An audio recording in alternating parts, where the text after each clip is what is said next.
Okay, so I was torn for this talk between giving a lot of practical ways that we've actually designed what it is that all of us together are about to do, and the design that went into that you can use, and on the other hand, a lot of more conceptual background material.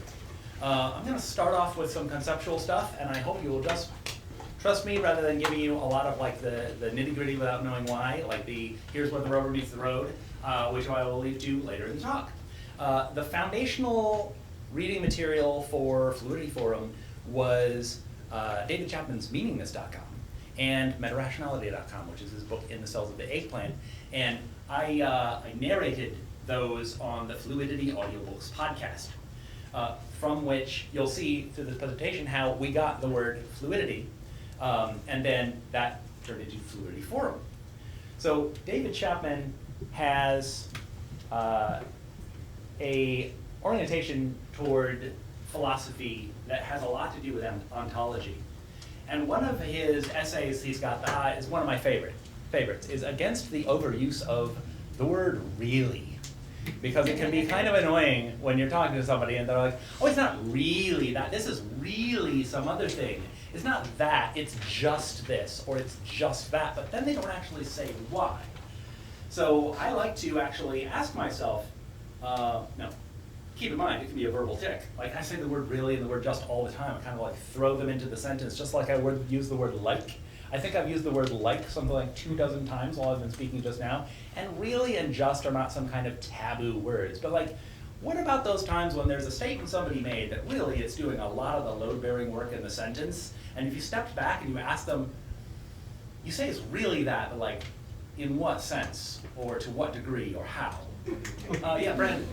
There was a point of in time when I didn't know what ontology meant. Could you explain what that means for everyone? Actually, perfect timing for that. We're going right into that, where ontology is the categories of things. There's a lot of concepts that we have that we break them up into categories of concepts. Well, it's categories and the relationships between concepts.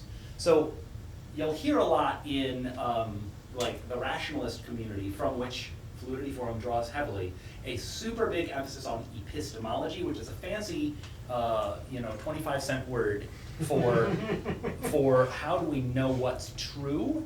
And David Chapman is saying, well, more fundamentally, you got to pay attention to what counts as. And the word counts as is super important. It counts as being in this category. It counts as being in this other category. You'll have a lot of weird cheats where people will want something to be perfect. Here's an example. Somebody's like, there's no such thing as altruism. Why? And now they tell you they have this super high standard of perfectionism for altruism. And I'll be like, but so-and-so is a super altruistic person. Yes, but not perfectly so, and they'll have all these exceptions and all these gotchas. Another person will be like, there has never been a capitalist society, because they all have some monopolies and they all have some regulations. And I'm like, yeah, but Singapore's way more capitalist than Sweden. Whatever Sweden is, you'll get the same thing. Somebody's like, oh, it's never been tried. It's never been tried. I'm like, well, they're trying it in Sweden. Oh, but it's imperfect in this way and that way, right? It's not really. It's just some other thing. What are they doing? They're taking categories like capitalism, altruism, faith, reason. We actually had in my opinion, and keep in mind, this talk is just my opinions. I don't want this to be the dogma of Fluidity Forum, but it is a lot of David Chapman's opinions, and then leavened throughout with a lot of my opinions that he does not agree with. And faith and reason. We have a lot of people in the Fluidity Forum application. At the very bottom, we're going to ask you about what do you think about our rules. And they're like, they're wonderful, but you do know it isn't perfect. Everything has a little bit of faith, right? You do know that, right? Reason isn't always perfect. I'm like, yes, thank you very much. That's accurate. They're correct. They're correct. But you can be way more or way less. And that distinction is meaningful. So the distinctions that you draw between different categories of what counts as this or counts as that can be so perfectionistic. Yeah, Phil? Just blame Plato. I hereby, officially, to the degree that I have any power to do so, lay all blame on Plato. If you say really, then it's really good. Yeah, I really say it's just Plato. King Matt has spoken. Lauren. At what point do you round up? That is the exact question. In every single thing where you're going to be like, we're going to round this off to fit into a category, it's going to count as that. We're going to get into that into this talk. That is the meta-rational move. Whereas the belief in a perfect rationality would be that everything would have a clear-cut, obviously defined, one category that it is always in and not any others, and this is going to ignore all context. But the very question of, all right, at some point we've got to round up for certain purposes, you have to engage with the whole scope of the problem. Now, as soon as you're actually doing that, you're looking at the thing, what are the actual purposes, and can I use this word for those purposes and just round it off? Because all words are used imperfectly, they're linguistic tools. And so the need to just round that off is a meta-rational question, which we're about to get into. A lot of it has to do with emotional and attitudinal stances. Yeah, Sorry, just like put one more recap on that, like ontology is? Yeah, the ontology is categories you put things into. What counts as what? Which, if you haven't even done that, how do you, what is the use of epistemology if you have skipped that step? And you go straight to, this thing is true, and now we're going to figure out through epistemology how we know what falls into true and what falls into false. And right off the bat, you've skipped some steps. You have to actually know what the words even mean, or what you are using them to mean for the purposes of the current context. That's Aristotle's fault. I think we need there to be an official session in which we just decide whether it's Plato, whether it's Aristotle. I think Jane is doing something very similar to that in one of the sessions. We need to talk about emotional and attitudinal stances before we go any further. And David Chapman is really big into this, that the stances are, you need to think about what is the emotional attitude more than, this person is in this ideological camp, this person believes that, believes this, says that. Yeah, well, what is the very basic, easy to process attitudinal stance that could be phrased so simply that the body and the mind just kind of like slip into it? It's more like a bad mood than a philosophical extrapolated position, and he calls those stances. The most fundamental of the stances he identifies are eternalism and nihilism, which are equal and opposite errors. And they're more like eternalizing and nihilizing, because he's gone looking for any philosophical explanation of what nihilism is, and 100% of them don't bother. They're just in a bad mood. And what they're doing is nihilizing, which is denying all meaningfulness. So he didn't want to say pattern and nebulosity, or he wanted to say pattern and nebulosity instead of saying emptiness and form. Because if you ask 10 of his fellow Buddhists what emptiness and form is, you will get 20 answers. And that is an interesting topic all itself. He's like, I'm just going to use new words and tell you exactly what I mean by them. So anytime that we talk about ideas or what is in the world, we can identify that there is both pattern and nebulosity inseparably. Just like the many Buddhists have constantly gone on spilling so much ink on emptiness and form are inseparable, that everything has a pattern to it which is reliable, clear, distinct, enduring, definite, and yet also nebulosity to it, which is insubstantial, amorphous, non-separable, transient, and ambiguous. And you can use these two to enter into two emotional or attitudinal stances. Those stances are to either eternalize, which is to deny nebulosity and fixate pattern. There is exactly two genders. For example, we see this as a raging debate. As an example of it. There's exactly two genders, and everyone's always crisply and cleanly, unambiguously in one of them. And then the other position is there's just no such thing as gender, and the whole thing is completely made up, and they'll list all these reasons why, again, because there are gotchas and because it is imperfect. It's not really like, it's just, right? So it doesn't even exist at all. Both of these agree on one erroneous thing, which is that something must be perfect to be real. Which is why you often see people flip-flopping back and forth. Somebody will get into an eternalistic philosophy or ideology system. So the systems are now where you get out of stances. They are undergirded by a bunch of emotional and attitudinal stances that are either eternalistic or nihilistic, and somebody will eternalistically fixate this perfect system. They have finally found it. Soviet communism is going to solve everything for all time. And you think I'm joking, but read Alexander Solzhenitsyn. Like, that's exactly how they felt about it. What the ideology is not important. You could eternalize David Chapman's works. You could eternalize things we talk about at Fluidity Forum. You could eternalize anything by insisting that everything is definitely perfect, clear, distinct, and it is the answer to all things. And then you'll flip-flop by being, oh, that didn't work, I'm so depressed, everything is meaningless, and next thing you know, we flip-flop right back into a different eternalistic system. He's got an entire speech by some character he wrote on his site that in like a 5-minute speech oscillates between internalistic and nihilistic stances for 5 minutes back and forth, and it's like somebody who's smoking a lot of weed and being like, I don't know, man, the system, but like there must be some perfect way, and like it demonstrates that these things flip-flop back and forward. So in eternalism, there's one right way to do it, and then somebody nihilizes and says they're only fixating the nebulosity. There's no way to do it that's more right than any other way. And the complete stance, which David Chapman advocates for, is recognizing what is correct and true in both approaches, and that they are both correct in identifying the thing about each other that is wrong. Some ways work better than others, depending on the purpose. I used to say there's no one right way to do a thing, but there's plenty of wrong ways. And the way to phrase that is, there are some ways that work for this purpose, for this context, rather than universalizing, better in this purpose, in this context, than the other thing. So if he calls it eternalism, because it's making it into an absolute that should apply for all people and all problems that they're having in every moment, in every day, regardless of the context. But if you switch into the complete stance, you've got to grapple with the full problem. What is the context? What actually are the facts of the situation in a way that eternalism and nihilism can deny? So eternalism will say there is a way that it is. The world is a way. This topic we're talking about is one particular way. It's simple. And with nebulosity, a nihilist could come by and be like, it's complicated.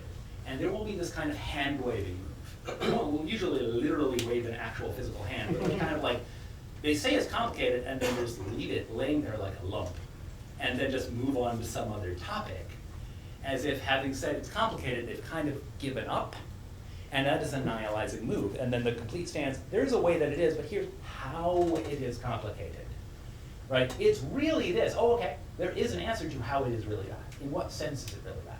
To what degree is it really that? Now it's actually engaging with more detail, not less, more detail.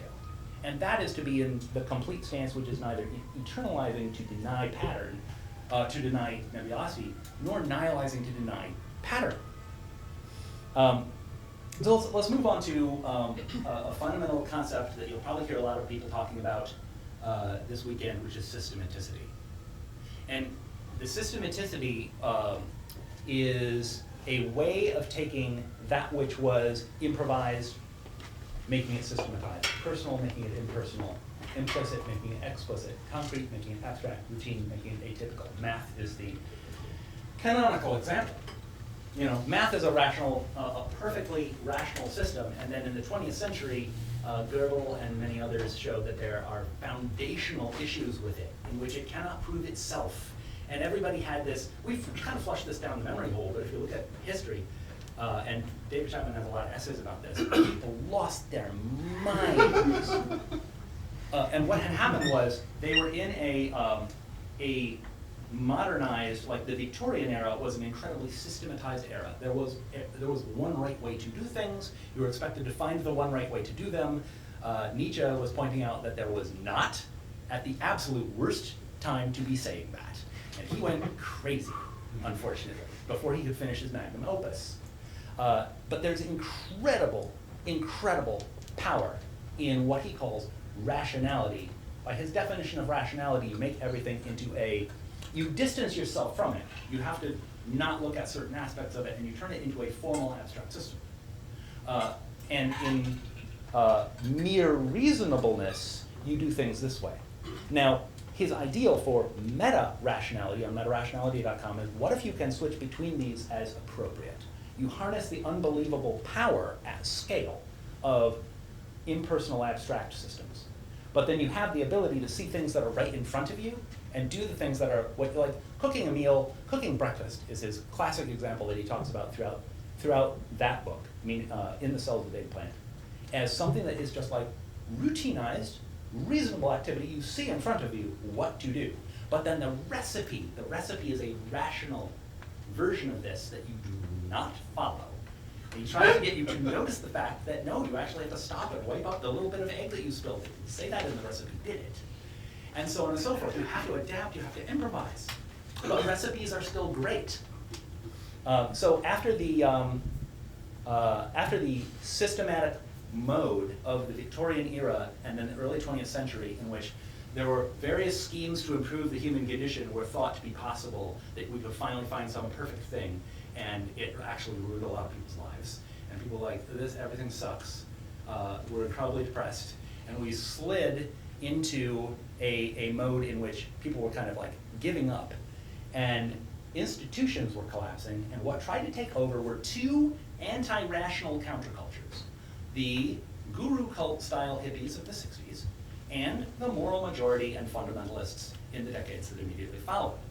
Both of them, they're not subcultures, they were countercultures, and David said the distinction is that the plan was to completely replace all of the failed and broken down systematized society with a new anti-rational hippie or moral majority society.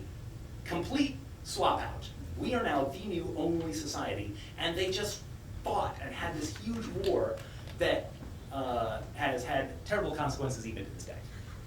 And yes, Lauren. What was rational about the 40s and the 50s? That was in the middle of the breakdown of rationality, but there was things like What was that, high modernism? Remember high modernism in the early 20th century? Yeah, Phil. I would call the moral majority extremely rational. Just any faith-based system that uses logic extrapolating from, say, a holy scripture. They are rational, they just have strange axioms. Rational systems that are immediately like, cards on the table. Now, I grew up in a Temper Bible fundamentalist Baptist system. Sorry. I agree. and within that system, I was constantly trained to be unbelievably systematized in the purpose of completely overturning all of rationality toward an anti-rational axiom. They're starting from false axioms, but if you make those axioms unquestionable, which is what rationalism always does, then you do crazy things. Yes, Lauren. When was the rationalism before the breakdown? Like, Victorian era. oh, really? Yeah. And it just continued? In the era of like, they would build the glass palace for the World Fair.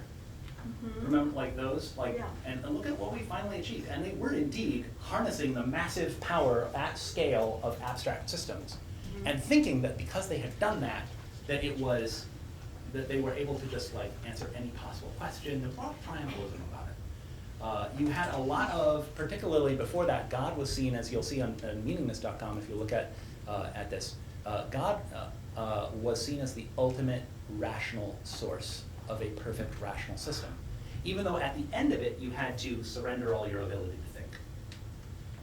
So don't expect consistency from that. After the countercultures, we get to the subcultures, and in the subculture era, such as like punk music, there was a sort of retreat of, you know what, we're just going to make our own sub-society, lots of different sub-societies. I now went into, in other parts of my life, after I left fundamentalist Christianity and a sort of absolutism, and I had gone into being like into biblical apologetics, which are supposed to rationally prove things about the Bible, and then that fell apart, so inevitably I immediately became an atheist because I actually meant what I was saying. and so I just slid right into a subculture, which was science fiction fandom. And that sub-society was like almost separated out from the world and gave up on trying to be the thing that was controlling the institutions of the world. Whereas the countercultures have been thick and broad. David Chapman describes them as, you could find a holistic dentist, or you could find a dentist that was Christ-honoring. Like, no matter which one of the two countercultures you had, they were so thick and so broad, you could find anything classified into those two schemas. He's like, go to any gun store, or go to an Apple, at the Apple store, and see these polarities about how they actually see the world. played out. You could have your whole life in one of the countercultures. The subcultures were just like, we're gonna be our separate sub-society. You actually have to fight to get in by knowing all the right bands or what have you. So sub-societies just started giving up on meaning. We're gonna make our own meanings, and you guys can have your own meanings, archipelago style. Then you had the atomized mode of civilization, social organization. The atomized mode of social organization was internet-based, in which massive amounts of meanings are streaming at you with you have no idea what on earth you are they're even about. I've never heard of any Korean music, but I listen to Gangnam Style, and I'm like, I have no idea what this is. It's incoherent to me because I like the background. You're getting tweets, you're getting TikToks, you're getting all these different things that are out of any context for you. There's so much goddamn meaning, so many meanings, and you don't know what any of them mean. And so it's just been like aggravating for that entire period of time. He's hoping that the one after the atomized mode of social organization will be the fluid mode of social organization, in which we can manage to regain some of the coherence, and we can gain some of the thickness and breadth, but we can also keep things from each of those stages I just described. Like the archipelago style of the subcultures where you can do your thing and I'm gonna do my thing and that's actually fine, we could keep that.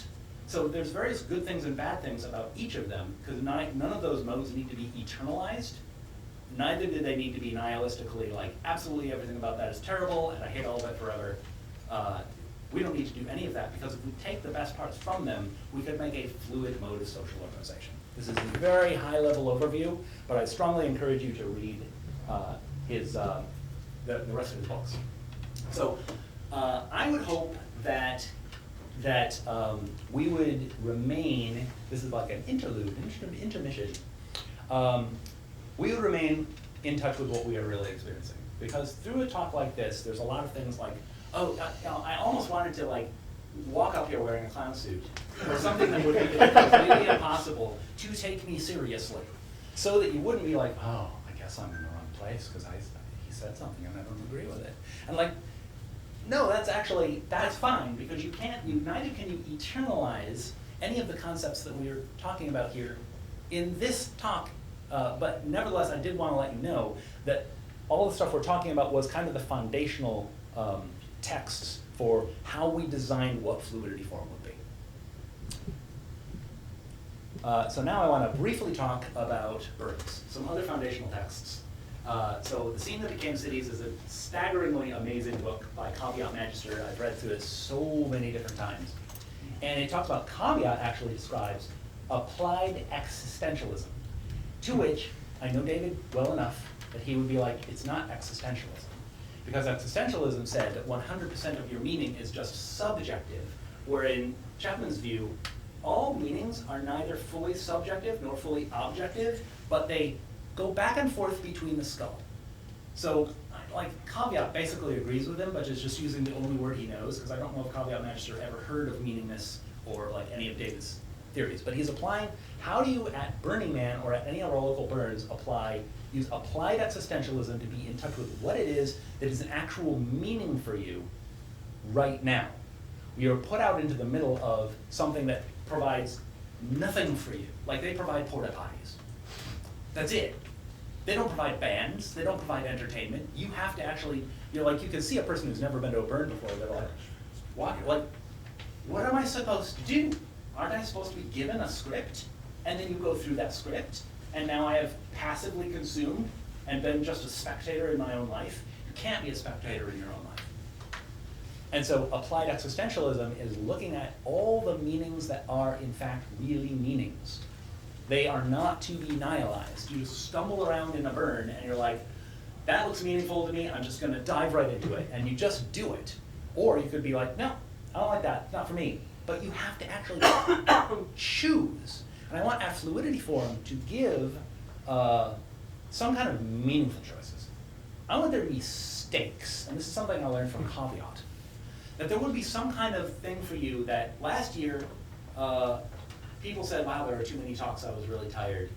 You killed us, like you absolutely No, I'm not, you're not a spectator in your own life.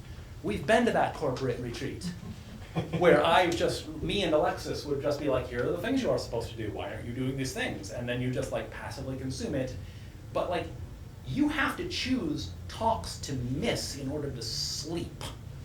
That is applied existentialism, as much as I've been able to get to it. So like, take care of yourself, please. Please actually choose some things to miss. Take care of yourself, do what you need to do, where you're paying attention, what am I actually experiencing? Not what you're supposed to experience. What am I actually experiencing? And so if there's other ways that I could figure out to give all of you choices that have actual stakes, I would love to hear them and I would love to do them. For 20 years I ran, I think I mentioned PenguinCon, which was a combination of a science fiction convention and an open software conference, and we had 500 events at our peak during a single weekend. And I only knew that we had succeeded if closing ceremonies, people were like, there were 3 different time slots where there were 2 things I wanted to see scheduled at the same time. I'm like, throw the doors open, everybody do everything you want to do. Everything you want to do is like wide open to you, do it. If you want to do it, do it. And then you have to choose. That is a psychologically potent tool for what Caveat calls psychomagic, which is from Alejandro Jodorowsky. Yeah, from Jodorowsky. Still alive at 95, going strong. Let's go to France. Yeah. He's got a great book. I have not read it yet, but I want to. It's next. And then Caveat wrote another book about the San Francisco underground experience design scene, where it was psychomagical experience design. They would do things like, Please give this to me. yeah, it's called Turn Your Life into Art. Yes, it's the theory of how to create psychomagical experiences, how to give people choices that they're like, I don't know how to make this choice, and the stakes are real. So they did all kinds of like things you would call flash mobs, things you would call like breaking into ruined buildings, and they would do all these things, and they would leave no trace in the ruined building or wherever they weren't supposed to be. And that was called, like, one of them was called the Cacophony Society. I have friends with that, but like I'm just imagining if you came here in the clown suit, never mentioning that you were wearing the clown suit, and ignoring all entreaties about the clown suit by like digressing. Like, what are you talking about? Or Matt change the Stone and subject. Trey Parker famously were invited to the Oscars for the South Park musical, and they showed up in dresses on acid. And they planned beforehand, if they were asked about the dresses, to just say, "Oh, it's such a beautiful day. What a magical evening," and like completely ignore the fact. So they chaosed the entire thing while conjecturing Forcing the situation to go off script. I almost did something for this. I didn't have time to get a clown suit, but Caveat made a sandwich sign once, and I almost made the sandwich sign, finally decided not to do it because Caveat had already done it, and I didn't want to just like do whatever. Like, now I'm following a script again. He went to the Smithsonian Museum's exhibit about Burning Man wearing a sandwich sign on which he is spray painted, "Controversy Now." And they would not let him in, but he had to put them into that situation, not maliciously, like, but they had a choice. And he went into the gift shop and he's like, "Where do I leave my gift?" And they're like, they had gotten so many burners, they were used to it by then. They're like, "Right there, sir." So okay, you can't demand the squares have to stand back and let your movement change the world without them. Do the movement with them and let them free their own minds. I would agree with Caveat that I am not so much interested in creating a sort of avant-garde elite where, and I don't think we're anywhere near doing that at Fluidity Forum. You can't see there from here with a telescope. We are bringing you, the logo had the bridge in it, because we are bringing you to the bridge state, to enter a bridge state. It doesn't matter whether you're inside, one of the insiders in the elite of anything, whether you know some kind of jargon, we will translate the jargon for you, throwing the doors wide open and saying, you are welcome to be part of this. Let's figure out what you are talking about. You figure out what we are talking about. So there's no such thing as, well, those are the people who are like the mundanes, the muggles, the squares. Like, that is a concept I don't think we actually need. And creative tension and goals can be generative. So like all of the 10 principles of Burning Man are in some ways in tension with each other. And you have to engage with the full scope of the problem when you are applying the 10 principles of Burning Man to your decisions. Now, in a similar way, we have our agreements. And you could say, well, what about the problems with this or the problems with that? Great. You should be thinking that. Now you apply those agreements that we've made to a decision based on which ones actually are applying to this and how can I creatively resolve the tension between the agreements in my decision at Fluidity form. So creative tension can be good. All right, let's talk about the essay, Are Woo Non-Responders Effective by Scott Alexander. A lot of people are going to we are welcoming everyone to bring their various forms of what we call woo: yoga, bodywork, tai chi, Alexander technique, chakra meditation, Wim Hof, internal family systems, somatic experiencing, some trauma therapies, the list goes on. Often these things are called, perhaps dismissively, woo, but we're reclaiming that word. And this was motivated because a bunch of people had complained that, like, Scott Alexander has tried a lot of these, and he wasn't like, nothing's happening. Other people are saying they're getting like whooshes through their body, and he's not, why am I not getting whooshes through my body? And you write a novel about Kabbalah. He wrote a novel about Kabbalah. Yeah, so Scott Alexander, I narrated his novel Unsung before I narrated David Chapman's works. So that was the first book I narrated as a podcaster, was it Unsung. And Scott Alexander is a leading light in a movement that's called the Rationalists. So they're all like, oh, Scott, he screenshotted these tweets. Oh, Scott Alexander, some of these rationalists, they're so all up in their body. Like, this was the possibility one. They were promoting this idea that, like, see, my thing that I do, which is woo, everybody can get into it, and it works universally for everyone. The problem with those Scott Alexanders and those rationalists is that they're too up in their heads. And if only they would stop being broken and be more like me, they're just defective versions of me, really. Well, they didn't say that literally. I'm giving you like the snide version of it. And he had to respond to this. He's like, there's multiple explanations for why some things work for some people and why some things don't work for some people, or that they appear not to. And so imagine these four characters who take these four positions, one of which we have just explicated. Everybody needs woo. My thing that I practice is good for 100% of people, and if you can't, it's because you have some kind of block that you are creating and you need to stop. And then the second possibility is the I'm okay, you're okay. I put this more in the area of nihilizing, because the first one is more like eternalizing. There's exactly one pattern, and I know exactly what it is, and it is this particular form of woo that works really great for me, and me and my friends all do it. And it is only that. And then the nihilist comes in and says, there's no real thing that's any better for anybody else. Some people process their emotions in their bodies. Some people process their emotions somewhere else. Maybe their minds. You don't know. And then they kind of like, I'm not going to give any specifics or details, and then they just give up. And then let's say the third character in this little skit. There's a specific defect that this particular thing might treat. And we could approach this as we do these workshops in Fluidity Forum. Suppose that you have a particular thing that happened to you. And now, because that thing happened to you, you need this thing, and it's going to help you. And somebody else, it's not that they're a different kind of person, it's just that let's say that trauma didn't happen to them. So they don't need that particular trauma therapy. And if they did, now they get all the whooshes that are happening from one place to the other in the body. But like, it just treats a specific thing. There was something that was wrong with you, and now it has been treated by medical treatment or the cure or what have you. And so now once you do that, then it will go away, and you'll go back to doing things the right way, which is to process your emotions in your minds like, God-fearing people. So here we have almost like we've gone back to another kind of eternalism with character number 3 and what they think. And now character number 4 is someone who's like, haven't you noticed that maybe when two things, neither one is the cause of the other, maybe there's a third thing that's causing them. Haven't you noticed that almost everybody who likes woo is either like they have hair dye, piercings, tattoos, they've cut their parents out of their lives, they cut themselves a lot, and they massively over-psychologize everything they do and say. And what if there's a correlation underneath that's causing both of these phenomena? Now this fourth person is kind of mean and a little dismissive. But what I want to do is allow for the complete stance, in which each of these might have a point in some cases. Now suppose there are some people who actually, there is a form of woo that really would help them, just like number 1 said.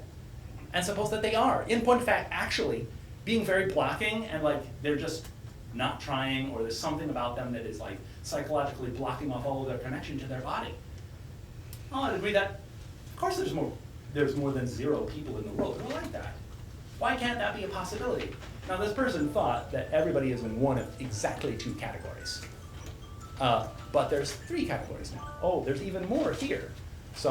There's even more here. So let's say it's pre-specific detail. Yeah, there are some people who, like, if they use this, let's say they're using it and then they feel these big feelings. But what if they're, like the third character said, they're actually sometimes making it worse? What if they're actually, like, re-traumatizing themselves, And the mistake of this third person is to divide everybody in the world again into 2 people. The healthy people, and the ones who are making this mistake of going into woo, which then re-traumatizes them and makes them worse.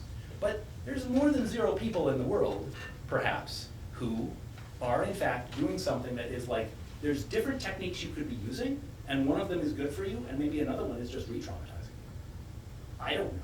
Maybe that could be another explanation. So now we're getting not just 2 kinds of people.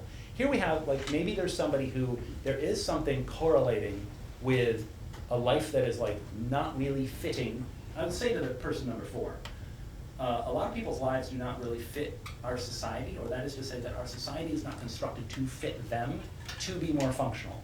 And in a differently constructed society, in a different mode of social organization, which I didn't describe earlier, which is pre-systematic, they're likely to have been far more supported, far more flourishing, and that perhaps there is, I would say that in a far more generous way than the way that the 4th person characterized this situation. That there is more than 0 people in the world for whom they have a need for a different kind of world, and that woo is actually working very well for them. So the ultimate point of all of this is, as we explore what is actually going on here in this modality that we're exploring, well, there's more than 2 explanations for any given thing that we see in any session at Fluidity Forum. And so you don't have to go to it and be like, am I for this or am I against this? Like, that would be silly. So if we incorporate all the different possible things that could be going on, and that it is in fact complicated, but then you ask, okay, well, how is it complicated? This can actually help us not just keep a sort of diplomatic peacemaking between people who disagree with each other at Fluidity Forum, where we're just gonna kind of stay on the subject, but instead, generatively find out more and more complex answers to what is actually going on with a lot of these modalities. Yes, Josh? This may be against the spirit of the word and the forum, but would you like to give a definition of woo, or are you trying to deliberately avoid that? No, I just said, it's this. Oh, okay. It's a cluster. It's that stuff. Like, and you could look at those and you probably could come up with a definition for yourself, I think, realistically. But then trying to make one eternalistic correct thing that somehow encompasses all the things we're pointing at is fraught. And then we just get into the, like, well, what about this detail of the definition? Instead, we could just be like, this is what we call a category that is listed by a bunch of examples instead of a dictionary definition. And that you know it when you see it, which I think you do. Okay, so there's this really amazing essay by Tyler Alterman against quote, spirituality, unquote. And in this essay, he meets the great Khan Pagliacci, and like he says, I'm so depressed, I need spirituality to stop being depressed. And Pagliacci is like, well, I mean, this is part of your, like, you skip some steps if you think that you're depressed, therefore you need spirituality. And so the great Khan Pagliacci is like, well, you know what about your job? How's your community going? Are you making friends? Must be exhausting, like you probably put in a lot of work in making friends, right? And I'm like, yeah, I don't do it. How's your diet? How's your exercise? How's your sleep? How's your health? How's your hobbies? Like all those things are great approaches to just making your life better in general. And that he's like, look, man, from what I see of what you're asking me, you've come to me for this wisdom. And because the doctor was like, he went to the doctor, he's like, I'm so depressed, the doctor says, go see the great Khan Pagliacci. And like, that doctor keeps sending people to me. I'm like, this is all I got, man. I'm a clown, and I'm a spiritual clown, but you've got to avoid. Pagliacci is a sad clown. Yeah, Pagliacci is a sad clown, and he's also, in this essay, a spiritual clown. Yeah. And so he's like, what I see for you is you've got this kind of mystical escapism that's doing sort of a spiritual bypassing here. Now, what if you first actually get your life together in a more pragmatic way and then spirituality is just something in addition to that, not instead of that. So there is no division between sacred and corrupt. A lot of this is really in line with what David Chapman has been saying, that he, like the tagline for the Fluidity Audiobooks podcast was taken directly from David Chapman, which is to take a bunch of abstract problems that seem like ivory tower things off in the distance, that they're all these spiritual things that you never can really engage with or prove them one way or another. And what if we created a more tractable version of the problem and start with that? So translating them into practical problems, which are more, practical problems are just more tractable. So Tyler Alterman has this wonderful Mara, rootless in Mara, jet setting to Costa Rica Mara, you know, more spiritual than thou Mara, the New Age cinematic universe Mara, and he does this whole speech. It's amazing. But then at the end he's like, but spirituality is good. Part 2 of the essay is like, there are ways to engage more spiritually with the world and look at all this list of things that you can do. And the guy's like, well, weren't you in part 1 just saying that's all a load of bullshit? It's like, no, you can do it in a way that is a load of bullshit, which is your stance, your attitudinal and emotional stance you were bringing to it, your reasons for it, all these other things. And then in part 2 of the essay, they then get into actually just spiritual. It's interesting because it links to an actual movement in Canada, which is spiritual clowning, and I am not making this up. And it might sound like I'm joking, but I am 100% sincere when I'm saying I'm very curious about it. The way of using masks and using performance and using clowning as a way to get into something about yourself. And I'm not gonna give that talk here because I do not understand it yet, but I'm intrigued. All right, now going into something more practical. We've delved a little bit into how we can use this to make this Fluidity forum where lots of people disagree about lots of things. They're coming from wildly different places, and yet we come together generatively. So we talked about that a bit. I also want to talk about the overall model of Fluidity forum, and I need a better word than festival. Like, these words don't really satisfy me very much. But what was great about PenguinCon was that lots of people gave presentations about whatever they want to talk about. So I went there, yeah, we had a bunch of guests of honor, but I really went there for the presentations by the other attendees, and we've got that here. I think that is absolute magic. I absolutely adore it.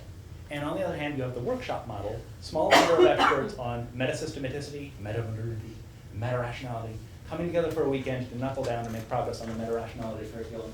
I invited so many of them, none of them came. So I'm like, I would love, and that's why we have a giant auditorium. Like big names. Lots of them canceled. So I hope that we can have this kind of like a more professional experts integrated into this.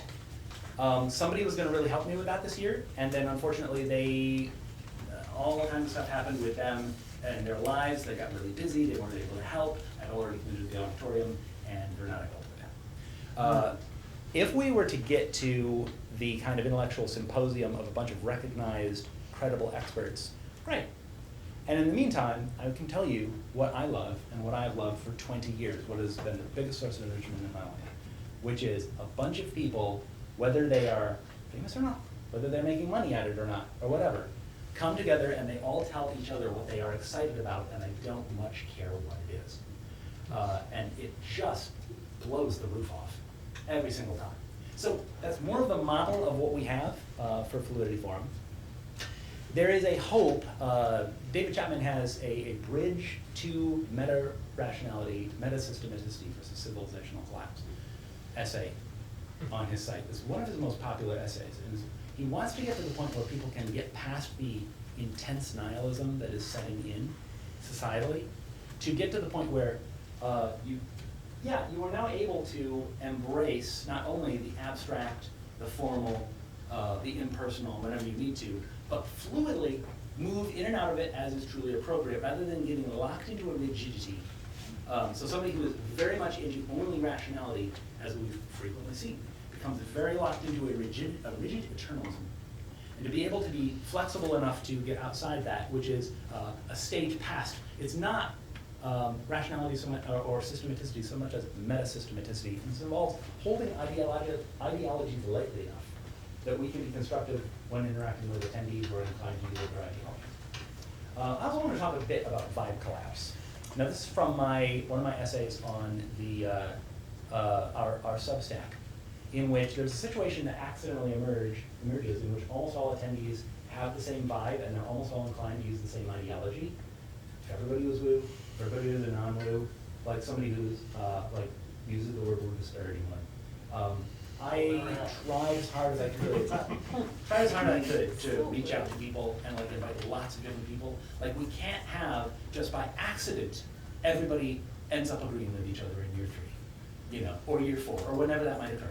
So it's really the need to reach out and constantly have people who are different, people who don't just immediately feel that comfort zone or speak with the same language or have the same vibe. I listed 3 vibes on the website. One of them was the therapeutic spirit, self-help, therapeutic spirituality vibe. There's a whole lingo, a whole like way of speaking that you can get to. Especially I found in like, I found relating and circling. From what I've heard, there are a lot of people who have said, oh, everybody there talks the same way. They all will do this very deep eye gazing. They will all use certain verbal things in common. And then there's the Silicon Valley rationalist vibe. It has its own set of jargon from economics and statistics, and like you kind of like I'll find I got into that scene and I started just like dropping that language into sentences that did not need it at all. What am I doing? I'm just signaling that I'm part of an insider favor, which is a good part-time. Well, okay, that's fine.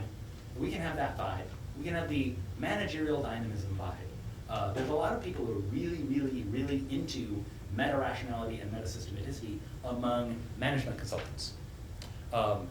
And they have their own verbal tics. You know, they'll use a lot of euphemisms. They'll verb a lot of nouns for verbs, verbs for nouns. They'll use you know, because they'll use impact when they mean to affect something. They'll say to impact something, so now it's a verb, and on and on and on. And none of these languages or verbal tics or vibes are bad. So they have to be incorporated and welcomed and like use any of them and translate between them. Otherwise we might suffer vibe collapse, and then if we do that, then like what are we doing? So much is lost. So many opportunities would be lost. And I just want to have a note about allowing reverence and irreverence. I love the idea that if you have come here with something that is sacred to you, that we can support you in doing that thing. We did not have a mission, in our mission statement, we had the 6 textures of the complete stance from David Chapman. We will seek to support, we'll ask ourselves, are you supporting wonderment, curiosity, humor, play, enjoyment, creation, and why didn't I list philanthropy? That's a wonderful thing. Social justice, that's a wonderful thing. Healing, it's an incredibly wonderful thing. There's several things I could have put in there. And then as soon as you do that, I found that you kind of get into a, like, everybody has to have reverence for that thing. Nobody can say anything that's irreverent about that thing. And the next thing you know, you've just kind of got to fake it in order to fit into the scene, and the whole scene becomes about faking it. And it's just so hard to fake the 6 textures of the complete stance, because why bother? Like, why bother faking? You've got wonderment, curiosity, humor, play, enjoyment, and creativity. So the hope is, like, David Chapman thinks that if you've got those 6 things, they're kind of like the smell of cookies. You're like, there's probably cookies around here, and you go towards the smell, and you find cookies, right? And so it's not that you have to do the 6 textures of the complete stance. It's like a canary in the coal mine. They're a way of knowing, oh, if things are going off the rails here and everybody's turning very eternalistic, or everybody's turning very nihilistic, because if you're eternalizing a lot or nihilizing a lot, you have so much trouble with those 6 things. They start to go away. It's a canary in the coal mine. And that's why I've given you a cube that is engraved with symbols for those 6 things. I would love for there to be some kind of dice game that we can play with this, which I have not yet invented. So allow other people to have reverence for something, and your irreverence, oh, that's this big hype. It's such a hyped up thing. It has to be good natured. It's another thing where you know it or you see it. And if you have to have a reverence about things that's becoming eternalistic, or why aren't you also into philanthropy? What is your cause area? Oh, well, I can't believe there are people here who aren't necessarily, they don't care about healing. Oh, no, I care about healing. I want to support your healing. Like, that's your thing. And then I'll have my thing, and then that person will have, like, say, somebody else wants to, like, really into making more justice in the world socially. I want to, like, encourage that, but also not create a calcified monoculture of, like, only one of those things, which is why the mission statement is not detailed at that level, but is more about those 6 textures. We have, let's say, it's 8:15, so I've almost used up my 1 hour. And I want to just talk about the racer qualities, which is from Caveat Magister in the book, The Scene That Became Cities, about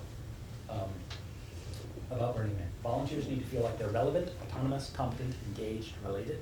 I'm sorry that I'm getting into like event organizing now, but like, for people to do something for Fluidity Forum, you are all doing something for Fluidity Forum. You all filled out an application. And the hope is, okay, what can we do that can make sure that when people are doing something, they're giving a talk, they're cooking, whatever it is, that you will have relevance, you'll feel like you're doing something relevant, that you have autonomy to do it the way that you think you want to do it, not the way Matt says to do it. You know, tell me to back the fuck off, please. That you will grow some area of competence. You don't have to already be an expert in the thing you're talking about, and you can use it to become even more of an expert in the thing you're giving your talk about. Engaged, so you feel like you've got that engagement. That's, I think, self-evident as to what that means, and that you will feel a sense of relatedness, that you are not so put off by other people's vibes. Their vibes are good-natured, your vibes are good-natured, and we can have different vibes. You feel like you're all in this together, and there is that sense of relatedness. So this has like been a massively high-level overview of an enormous amount of material. I can't believe it's been an hour, but I know people have other things to get to. But thank you so much for coming to this. If anybody has any questions, I would love to hear them. Yes, Brendan. Oh, I was about to clap. Oh, feel free.